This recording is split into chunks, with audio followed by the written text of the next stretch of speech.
if I said automatic bidding for conversion, the CPC cost is extremely high. So I set it up with max CPC with the maximum. Yeah, you can do that, absolutely.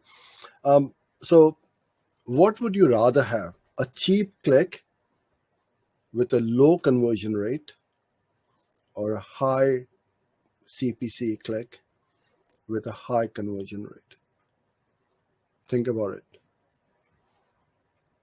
I'd rather pay that expensive click which has got a higher conversion rate, because my cost per conversion will be lower. So it's not about the cheap clicks, right? And this is what we educate our clients. Don't look at the click.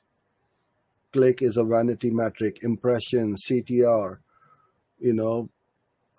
all of these don't matter if you don't have the conversion rate, and cost per conversion, or return on ad spend.